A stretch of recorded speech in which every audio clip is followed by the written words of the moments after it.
अहिल्याबाई होलकर। इस नाम को किसी परिचय की आवश्यकता नहीं है।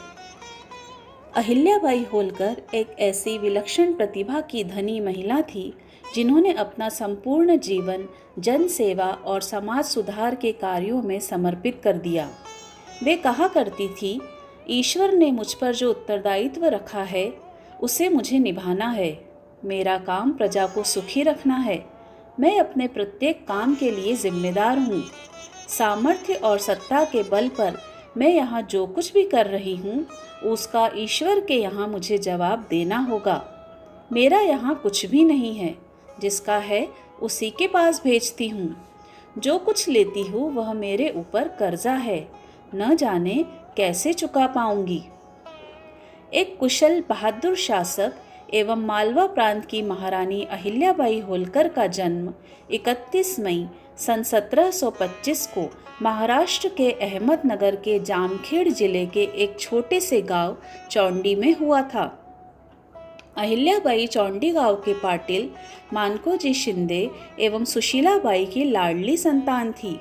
उनके पिता बहुत ही खुले विचारों वाले व्यक्ति थे।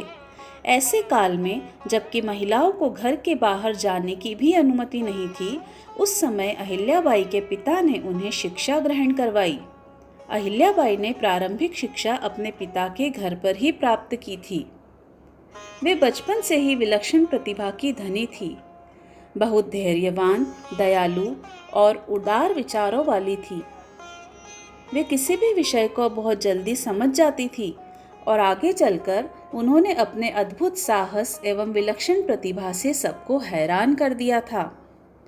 एक बार जब वे भूखों और गरीबों को खाना खिला रही थी, तभी पुणे जा रहे मालवा राज के शासक मल्हार राव होलकर आराम के लिए चौंडी गांव में ठहरे और उनकी नज़र इस छोटी सी उदार बच्ची पर पड़ी। अहिल्याबाई की दया और निष्ठा को देखकर महाराज मल्हार राव होलकर इतने प्रभावित हुए कि उन्होंने पाटिल मानकोजी शिंदे से उनकी बेटी अहिल्या का विवाह अपने बेटे खांडेराव होलकर के साथ करवाने का प्रस्ताव रखा। सन 1733 में जब अहिल्याबाई महज 8 वर्ष की थी, तब उनका विवाह खांडेराव होलकर के साथ संपन्न हुआ। इस तरह अहिल्याबाई कच्ची उम्र में ही मराठा समुदाय के प्रसिद्ध होलकर राजघराने की कुलवधू बन गईं। विवाह के कुछ वर्षों बाद अहिल्याबाई और खांडेराव होलकर को पुत्र रत्न मालेराव होलकर की प्राप्ति हुई और इसके 3 साल बाद पुत्री मुक्ताबाई का जन्म हुआ। महाराज मल्हार राव अपनी पुत्रवधू अहिल्याबाई को भी राजकाज, सैन्य एवं प्रशासनिक मामलों की शिक्षा देते रहते थे और अहिल्याबाई की अद्भुत प्रतिभा को देखकर वे बेहद खुश होते थे।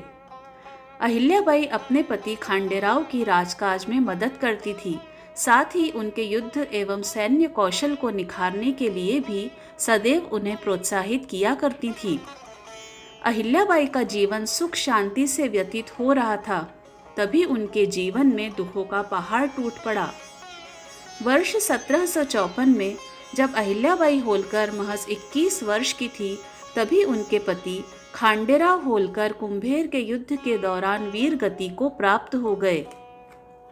इतिहासकारों के मुताबिक अपने पति से अत्यधिक प्रेम करने वाली अहिल्याबाई ने अपने पति की मौत के बाद सती होने का फैसला लिया, लेकिन पिता समान ससुर मल्हार राव होलकर ने उन्हें ऐसा करने से रोक दिया।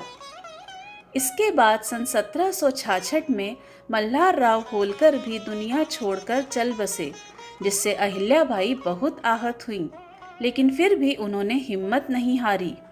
इसके बाद मालवा प्रांत की बागडोर अहिल्याबाई के कुशल नेतृत्व में उनके पुत्र मालेराव होलकर ने संभाली। शासन संभालने के कुछ दिनों बाद ही उनके युवा पुत्र मालेराव की भी मृत्यु हो गई।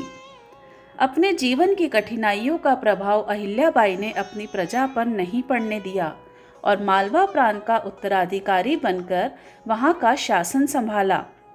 धीरे धीरे महारानी अहिल्याबाई की अद्भुत शक्ति और पराक्रम को देखकर उनके राज्य की प्रजा उन पर विश्वास करने लगी।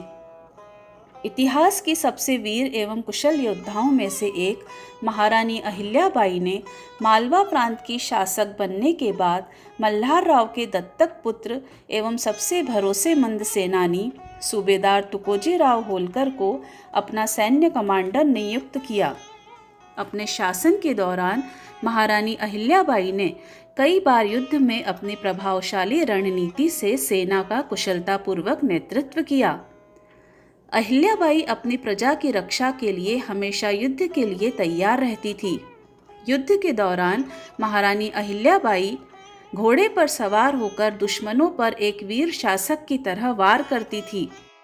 देवी अहिल्या के राज में कला, व्यवसाय, शिक्षा, न्याय व्यवस्था आदि के क्षेत्र में काफ़ी विकास हुआ तथा धीरे धीरे उनकी वीरता और साहस के चर्चे विश्व भर में होने लगे। अहिल्याबाई होलकर ने अपने शासनकाल में अनेक धार्मिक एवं प्रसिद्ध तीर्थस्थल एवं बड़े बड़े मंदिरों, धर्मशालाओं का निर्माण करवाया। इसके अलावा उन्होंने कई किले, विश्राम गृह, कुएं और सड़कें भी बनवाई। यही नहीं, अहिल्याबाई होलकर ने शिक्षा का प्रचार प्रसार करवाया एवं नारी शिक्षा के प्रोत्साहन के साथ उसके उत्थान की भी व्यवस्था करवाई। अहिल्याबाई एक उदार शासक थी जिसके अंदर दया और परोपकार की भावना कूट कूट कर भरी हुई थी। इसलिए उन्होंने अपने शासनकाल में गरीबों और भूखों के लिए कई अन्न क्षेत्र खोले एवं प्यासे लोगों को पानी पिलाने के लिए प्याऊ की व्यवस्था भी करवाई। करीब 30 साल के अद्भुत शासन काल के दौरान मराठा प्रांत की राजमाता अहिल्याबाई होलकर ने एक छोटे से गांव इंदौर को एक समृद्ध एवं विकसित शहर बनाने में अपनी महत्वपूर्ण भूमिका निभाई थी। अहिल्याबाई के कारण ही आज इंदौर की पहचान भारत के समृद्ध एवं विकसित शहरों में होती है। अहिल्याबाई होलकर ने समाज में विधवा महिलाओं की स्थिति पर बहुत काम किया। उन्होंने विधवाओं को अपनी पति की संपत्ति लेने का हकदार बनाया।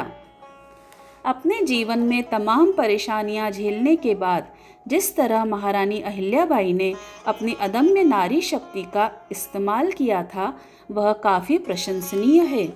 अहिल्याबाई कई महिलाओं के लिए प्रेरणा स्रोत हैं। महारानी अहिल्याबाई होलकर जी भगवान शिव की परम भक्त थीं। उनकी भगवान शिव में गहरी आस्था थी। उन्होंने दुनिया भर में मशहूर काशी विश्वनाथ मंदिर का जीर्णोद्धार करवाया था। अपनी प्रजा के हित में काम करने वाली आदर्श शासक अहिल्याबाई होलकर जी 13 अगस्त वर्ष 1795 ईस्वी में 70 वर्ष की अवस्था में स्वास्थ्य बिगड़ने के कारण हमेशा हमेशा के लिए यह दुनिया छोड़कर चल बसीं। अहिल्याबाई होलकर जी के महान कार्यों के कारण लोग उन्हें आज भी श्रद्धा से स्मरण करते हैं। उन्होंने अपने प्रांत की प्रजा का ध्यान एक ममतामयी और आदर्श माँ की तरह रखा, इसलिए उन्हें राजमाता और लोक माता के रूप में भी पहचाना गया। उनकी इसी पहचान का सम्मान करते हुए इंदौर के विश्वविद्यालय का नाम देवी अहिल्या विश्वविद्यालय रखा गया। इसी श्रृंखला को आगे बढ़ाते हुए भारत सरकार ने देवी अहिल्याबाई के नाम पर 25 अगस्त वर्ष 1996 में एक डाक टिकट जारी किया। महारानी अहिल्याबाई हमेशा ही अदम्य नारी शक्ति, वीरता, पराक्रम, साहस, न्याय एवं राजतंत्र की एक अनोखी मिसाल रही हैं, जिन्हें युगों युगों तक याद किया जाएगा। ऐसी महान नारी को हम सभी का श्रद्धा सुमन अर्पित है।